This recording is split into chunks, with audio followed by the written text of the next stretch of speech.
Welcome, everybody, back to the In the Trenches podcast. I'm your host, Cal Davenport, and with me today is a special guest, Dr. Samuel Gregg. He is the research director at the Acton Institute for the Study of Religion and Liberty. He holds a Doctor of Philosophy degree in moral philosophy and political economy from the University of Oxford, and writes and speaks extensively on questions of political economy, economic history, ethics and finance, and natural law theory. In addition to writing numerous articles, he's written more than a dozen books, including Faith, Reason, and the Struggle for Western Civilization, which he was gracious enough to discuss on a previous episode of this podcast. Dr. Gregg, welcome back to the program.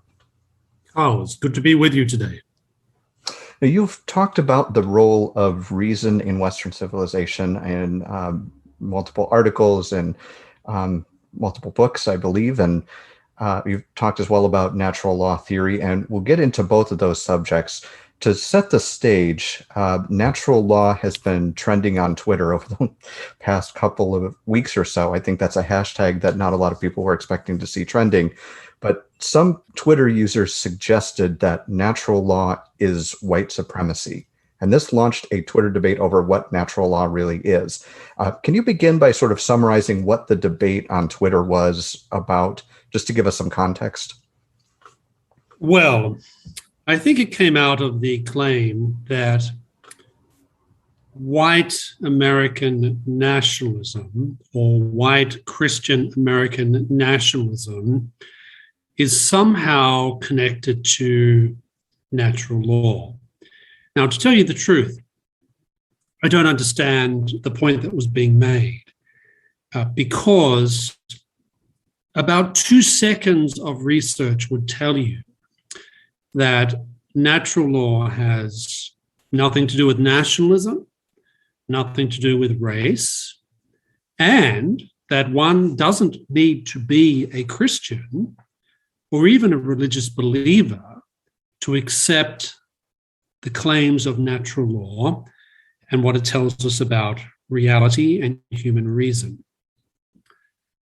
That said, when these very strange claims were being made on Twitter about natural law and nationalism and racism, et cetera, it immediately provoked a response insofar as many people, including myself, pointed out that natural law has actually nothing to do with any of those things, and that as far as racism is concerned, there's no firmer logical position to hold contrary to racism than natural law, insofar as natural law underscores that human reason is and free will are two aspects of human nature that make all human beings, regardless of their skin color, the pigmentation of their skin, etc., that makes all human beings part of the same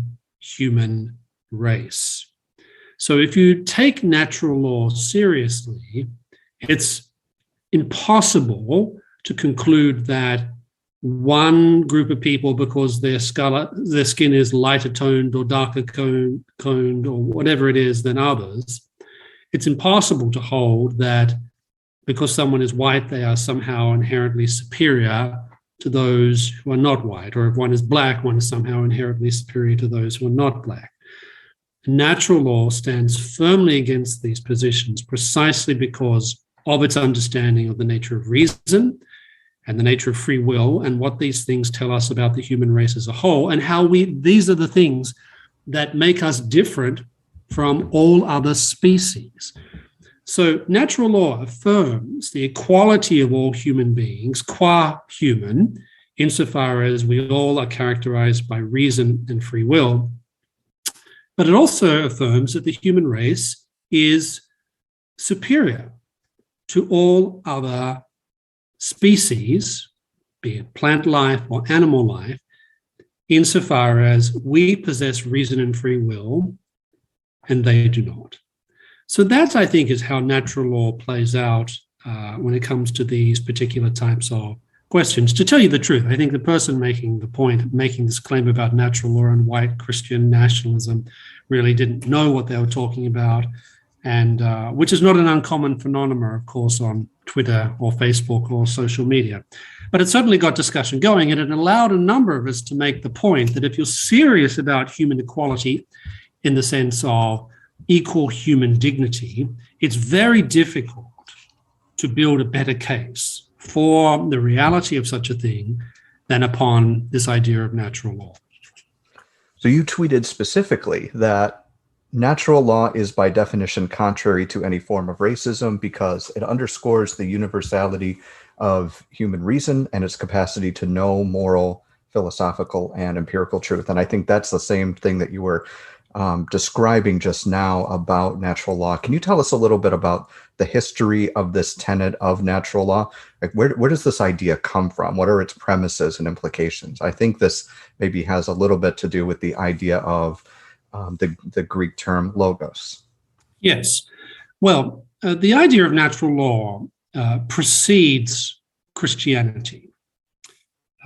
It first emerges in a philosophical form in the world of ancient Greece, particularly with thinkers like Plato, Socrates, Aristotle. It also emerges in the Roman world, insofar as the Romans were most distinguished less by their attachment to philosophy than by their attachment to law and what they considered to be the essential point, the essential foundation of good law being reasonable law. And you also see intimations of natural law thinking and ideas in Judaism, particularly in texts like the Book of Wisdom, but also in the way that the Hebrew scriptures describe the nature of human beings, our capacity for choice, our capacity for freedom, which the Hebrew scriptures link to this idea of humans being made in God's image and this idea of light.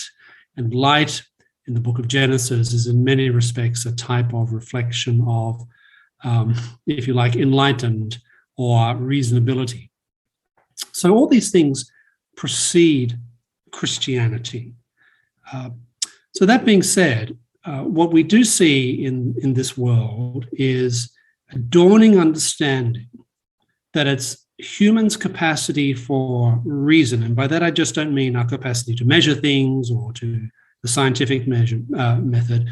I'm also talking about things like the mind's capacity to apprehend reality, to apprehend not just empirical reality, but also philosophical reality, the mind's capacity to know what is good and what is not good, what is evil, the mind's capacity to direct the will towards choosing the good, or for that matter, to choosing the opposite of the good, which is evil. We see all these ideas floating around in the ancient world before the emergence of Christianity. And one thing that brings much of this together, particularly the Greek world and the Jewish world, is this idea of logos. Logos has at least 12 meanings in Greek, but the meaning that's most important for the emergence of natural law is that there is this idea that at the beginning of time, before everything else, there is a type of divine reason. The Greeks talked about this and they used the word logos to try and describe this. And by Greeks, I'm really talking about people like Plato, Socrates, and Aristotle. But this matched up very nicely with how Jewish thinkers, particularly the 2nd and 3rd century before Christ, were starting to conceptualize the nature of God. Because the Greek and Jewish worlds were in deep contact with each other, probably about 500 years, beginning about 500 years before Christ, not least because you had large numbers of Jewish diaspora communities living in the Greek and then Roman-dominated world, and they lost the capacity to speak Hebrew in many cases unless they were priests, or unless they were members of what we would call clergy. And so there was a necessity to translate many of these ideas into Greek and into Latin. And the word that was used to translate some very important ideas like the word, which appears in Christian scriptures, but also the Hebrew scriptures, is this idea of logos. Logos is divine reason. And by virtue of the fact that human beings are made in the image of this logos, we too share in those capacities that mark logos, those being reason and the capacity for radical free will. So this is where it starts to emerge. As I said before, the emergence of Christianity, but Christianity really synthesizes these ideas. It brings together Greek philosophy, biblical wisdom, and Roman law. And we see this in early Christian texts, not just the Gospels, but obviously some of the writings that occur within 50 years of the death and resurrection of Christ. We see immediately Christian thinkers, led by not least St. Paul, trying to translate these concepts of natural law into a type of theological framework, and trying to apply different theological ideas about the nature of truth, the nature of God, the nature of human beings into philosophical language. It's really expressed very neatly at the beginning of the Gospel of John, which, as you know, says, in the beginning was the Word, and the Word was God, and the Word was with God, and the Word was God.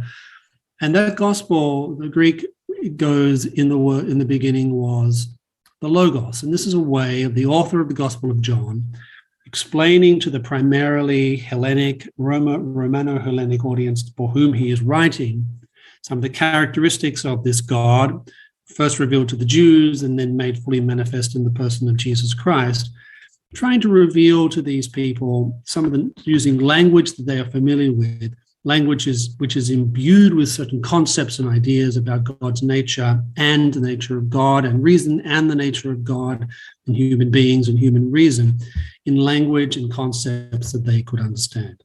So this is where it really gets its impetus. And I don't think you can understand Western civilization without this. But you did suggest that you don't have to be Christian to adhere to natural law. Is it simply that this is the best synthesis, the worldview that best encapsulates and makes sense of the central ideas of natural law then? Well, there's a couple of things I'll say. First of all, natural law purports to be self-evident, insofar as it purports that there are goods for human beings that are self-evidently good in themselves and good for human beings. Things like beauty, knowledge of truth, work, leisure, practical reasonableness itself, religion understood as the fullness of truth about reality, etc. It says that these things can be known without reflection upon God.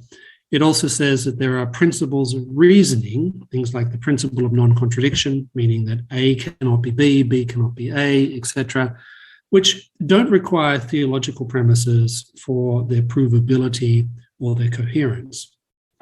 But natural law does lead you in the direction, I think, of contemplating, okay, well, I've accepted the claims of natural law. I believe the human mind can know all these sorts of things, but natural law also leads you to start asking questions like, well, where does this reasonability that's self-evident in human beings, in their capacity to know moral truth and distinguish between good and evil, to know how to think philosophically, to know how to make good choices and to know how to pursue virtue, where does this reason ultimately come from? And I think that leads you to the religious question, because atheism really doesn't have an answer to that question at all, and at least a coherent answer. And Christianity certainly has the fullest, most worked out understanding of what natural law is. That's particularly true of Catholic Christianity, though I would say that there are plenty of non-Catholic Christian theologians and philosophers who've written extensively and wisely about natural law. There are also Jewish philosophers, ancient Jewish philosophers and contemporary Jewish philosophers who accept the idea of natural law and who've written compellingly about it. And there are some, albeit fewer, Muslim scholars, Muslim philosophers, who over time have written about this idea of natural law as well. So there's, but I do think that at least in the case of Christianity, that's where you find the most worked out, the most mature expression of what natural law is and isn't, but also its relationship to theological and religious questions. So I want to drill down into one specific thing that you said and make sure that sort of an epistemological question before I move on to something else here. But you refer to natural law saying that these things are self-evident. Does that mean that they, I think a lot of times we take that term to mean that they are obvious. They're very clear. They're hard to miss. Right. I don't think that that's exactly the definition that you mean. I think you mean that they are discoverable in themselves. Is that? Do I understand that right? I think that's right. It's not that they are obvious. It's not that it just hits you in the face. Oh, clearly that's right, et cetera, et cetera. No, what it means is that in the process of reasoning, and as we think through what is the point of human action, what am I acting towards, what am I choosing, that we get to the point where we say that X or Y or Z is a self-evident reason for action. So here's an example. An example would be something like, I go to the doctor. Why do I go to the doctor? Because I'm sick. What's my purpose in going to the doctor to talk about my sickness? The purpose in going to the doctor to talk about my sickness is because I don't want to be sick.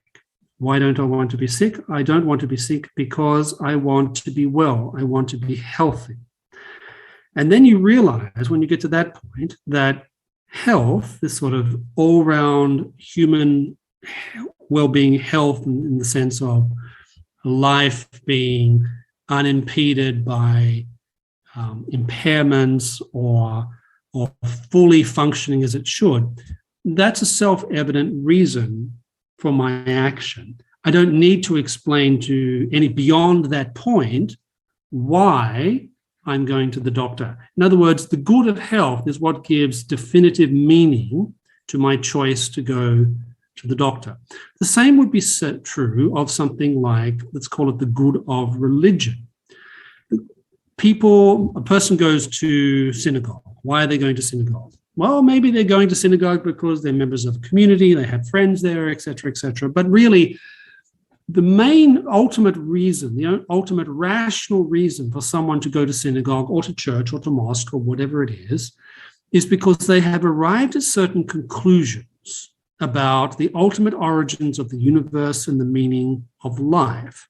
And they have found that in this particular religious set of beliefs, doctrines, dogmas, and organizational forms. No further explanation is needed for why I am going to church or why I'm not going to church. If I say to someone, I'm not going to synagogue or church or mosque because I do not believe God exists, that's a self-evident reason for not going to church or synagogue or mass or whatever it is on Sunday or Saturday. So when you think about it that way, you start to see this is what I mean by self-evident. It's a sort of it's something that provides a definitive argument beyond which no further inquiry is necessary to explain why I'm doing something. And the universality of reason is one of these self-evident truths according to natural law? Universality of reason would be seen as something that natural law would say, what is it that makes human beings distinct from other creatures? Other creatures have flesh, we have flesh. Other creatures have organs, we have organs. Other creatures have instincts, we have instincts. Other creatures, however, do not have free will precisely because they're driven by instinct and only by instinct. human beings, however, we can introduce rational plans into our lives which direct our will in ways that we can say, I'm going to do this and not that. I'm going to choose this and not choose that. I'm capable of knowing and choosing the good, and I'm capable of knowing and choosing what is evil. So all human beings can do that. That's self-evident. Now, there are people who are disabled. There are people who suffer from mental illness. There are people who, over time, have developed a stronger capacity to pursue the good or evil, whatever it happens to be. But none of that means that humans, qua humans, don't have reason and free will. In the case of a severely disabled person, their free will and reason are simply blocked. It's not that it's there. It's just that it's not that it's not there. It's rather that these things are impaired. So yes, the universality of reason is one of those things that immediately strikes the human intellect as true. Now, there's all sorts of arguments that would flow from that, such as, is our reason ultimately driven by our emotions, as someone like a David Hume would say, or are our reasons capable of capable of mastering our emotions and directing our emotions in the right direction? So there's all sorts of philosophical arguments that flow out of that, but I don't know many people who would say that ultimately human beings aren't characterized by reason at some level. I think that type of definition is very important, especially if we're coming from a more conservative worldview that tends to be skeptical of abstract reason, perhaps, or yes, maybe a little bit viewing that capacity as constrained. It's not super powerful. It's not so we're not so capable that all truth is really obvious in another definition of self-evident. And I think that that's important too. But we can also sort of, I think, maybe take an angle here. And I think that in talking about this with you, we can sort of see that I think critics of natural law are tying it to white supremacy through a sort of correlation equals causation type of thing. Mm-hmm. We can see that it originated with especially Judaism in ancient Greece, in early Christianity, this sort of thing. And those are related to a predominantly white Western civilization, but that doesn't mean that it came about because that's if the same setting had been available to another ethnicity, for example, that the same thing would not apply. And so the argument is sort of that this would be something that is universal. But I like to sometimes push back against not just sort of these ridiculous anti-historical arguments, but try to find maybe there's a point here maybe there's a stronger argument. And I think some people might claim that natural law, with that central belief of the universality of reason, it could actually enable an appeal to reason to sort of gloss over specific experiences, say in this case of minority populations. So somebody mm-hmm. who is pushing back might say, well, okay, reason, while being universal, is unlikely to be used by specific people to consider the experiences of others. Maybe, maybe we're saying, okay, I'm using my reason and I come to this truth, and so that therefore I'm right, and I don't have the information that I actually need to really discover truth because I haven't had the experiences of somebody else. So conservatives could look to conservative critiques of an over-reliance on reason, like Burke's critique of the use of abstract reason, sure. And we might have reason to agree. Is there a danger that natural law's emphasis on reason actually makes it an unconscious tool of the majority? Well, there's a strong tradition of skepticism in some circles of conservative thought. I'm thinking of people like Michael Oakeshott, for example. I'm thinking of people like David Hume is very much a sort of philosophical skeptic. Now, I think we need to make a distinction here between skepticism in the sense that we acknowledge that human reason is limited, that the fact that we reflect the Logos doesn't mean that we are the Logos himself. In other words, our reason is far more constricted and limited than that of the divinity. We can also go on and say that humans rationalize all sorts of evil actions all the time. The fact that we are reasonable doesn't mean that we don't make mistakes. It doesn't mean that we don't make errors. It doesn't mean that we come up with all sorts of fallacious justifications for doing evil, etc. Of course, all those things are there. But that's also because we recognize that the limits of human reason in this regard. We recognize that there is an important role for being formed and shaped in the habits of good reasoning. It's often said, I think, that you probably want to be born in one culture rather than another if natural law is going to flourish, because it's really hard for natural law reasoning to flourish in some cultures rather than others when there is a great deal of relativity in the culture, or in which things like virtue are not taken particularly seriously. But all that being said, all of that is sort of classic conservative insights.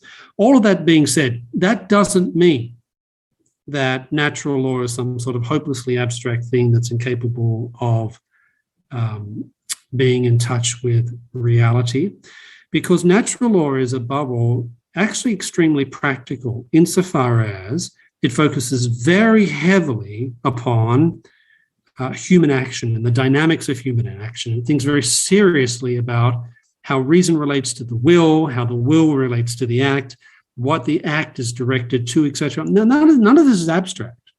I think there's often a confusion of thinking that abstract means reason equals abstract. That's not the case.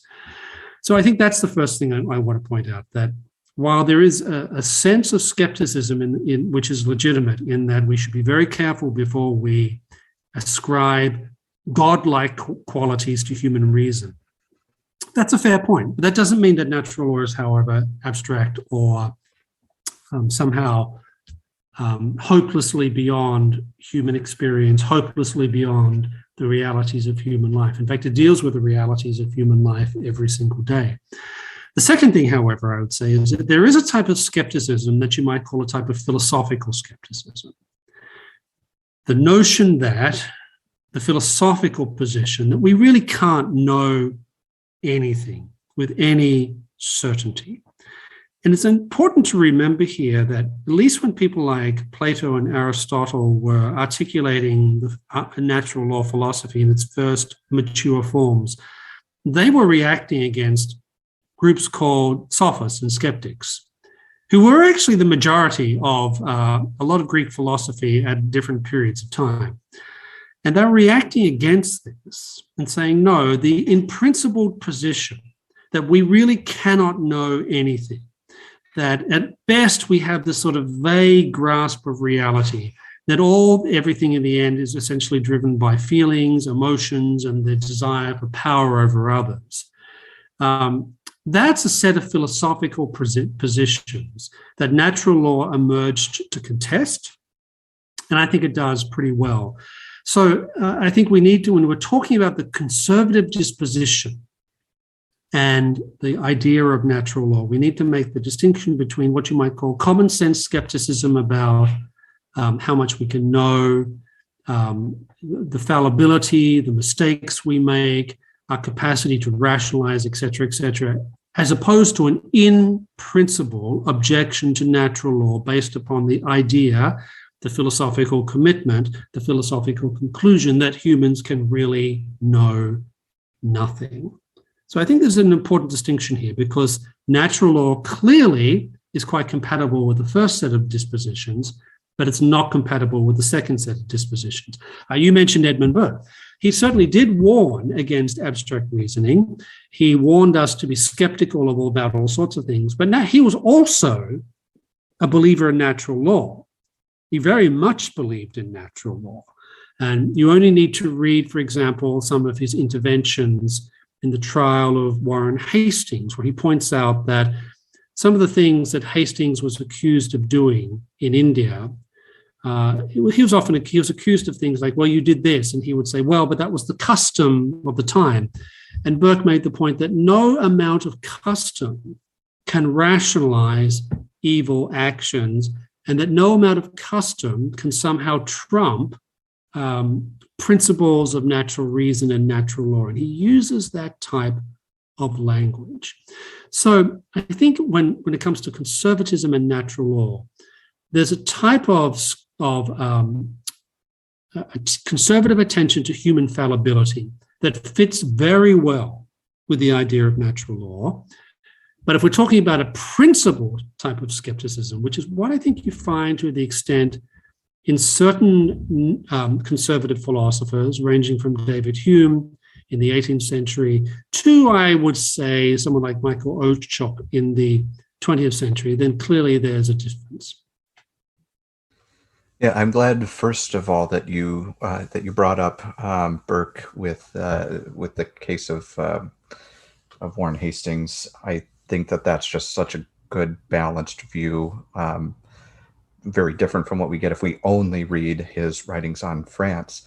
But also, I'm just so right. glad. No, I just said that's exactly right. Read his letters on the popery laws in Ireland, where he makes explicit appeal to natural law to explain the injustice of what is being done to Irish Catholics. Read, as you said, I mean, we mentioned the trial of Warren Hastings.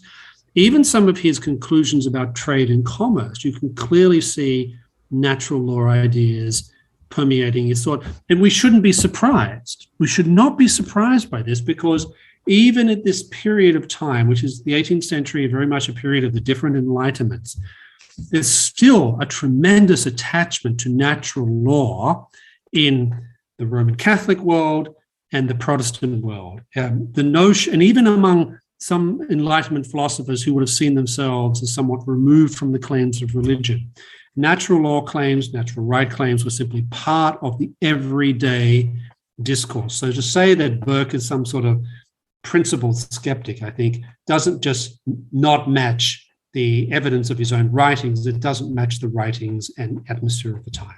So sorry to interrupt. I just thought it's important to sort of drive home that point about Burke. No, absolutely. I'm glad that you emphasized that and brought up those other examples of Burke's references to natural law. I think it gives us a more evidence that the sort of common sense skepticism that you mentioned is very compatible with natural law, and the philosophical variety is really less so. And I think I really want to emphasize something that you said earlier about that, which is that if you engage in this sort of the type of philosophical skepticism that Plato and Aristotle and that they were pushing back against, then you have to believe that ideas and belief systems and those sorts of things are really just they're really just all about power, about controlling people. And I think that is the sort of perspective that those who unknowingly or ignorantly, without historical context, are criticizing natural law as just an element of white supremacy. They're making the argument that these sorts of ideas are just, they're in place because they defend some sort of power structure or right. So for example, natural law is typically provides a very robust defense of private property, for example.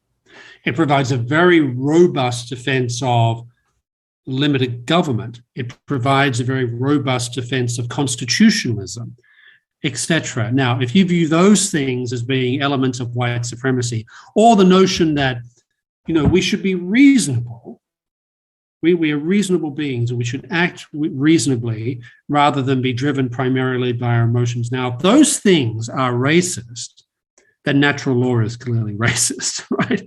So I think this is where some of this argumentation is coming. I happen to think it's deeply fallacious, but I think that is part of the logic that underscored some of these things we saw emerging in the Twitter world a week or so ago. But it seems like at its core, then natural law pushes back against the idea that ideas are and even can be used properly as just elements of power or as tools of the majority or whatever it is. So as you pointed out in your original tweet, it's really natural laws on the opposite side of being able to manipulate using worldviews and things like that and Right. oppress people. And so is it true, as you said, that it is probably the best argument for against racist beliefs? Is natural law actually the best anti-racist philosophy? I would say yes, and no less than Dr. Martin Luther King would agree with me, I think. You remember his letter from a Birmingham jail, right? Which I could be wrong here, but my understanding is that that was drafted by some Catholic priests, or at least some Catholic priests had some input into the writing of that letter. And in his letter from a Birmingham jail, Martin Luther King, the most prominent civil rights leader in the United States in the 20th century, explicitly invokes natural law and invokes names like Thomas Aquinas to explain why disobedience to laws that are clearly designed to promote racial segregation and therefore embody in themselves a type of discrimination against a non-white people. He invokes natural law to explain why he thinks these are unjust laws. This is important because what he's saying here is that in principle, these laws that promote segregation, which in turn rest upon a certain racist understanding of the world and of relations between white people and black people, they're fundamentally unjust on the basis of natural law. I'm not sure a pragmatist could make such an argument. I'm not sure a utilitarian could make such an argument. I'm not sure a consequentialist could make such an argument. A Kantian probably could. But apart from that, I don't see really very many strong arguments, strong philosophically, in principle informed arguments against racial discrimination and laws that promote these forms of discrimination than natural law. Here's another way of thinking about it. Think about the Nuremberg trials of 1946. It's really, which of course is when the surviving leadership of the National Socialist regime was put on trial for crimes against humanity, etc. It's no coincidence that Justice Jackson, who was the chief prosecutor, and who was very much a believer in natural law, explicitly invoked natural law language to explain why the National Socialist policies regarding the Jewish people were unjust in themselves. Because remember, the defendants at the Nuremberg trials, almost all of them, except for Albert Speer, basically appealed to the idea that, well, the German state said that this was law, therefore we had no choice but to obey. And Jackson was saying, there are higher laws than that, than what is decreed by the state. That higher laws that go beyond the positive law decreed and promulgated by the state, which help us to decide whether these positive laws are in fact just or unjust. So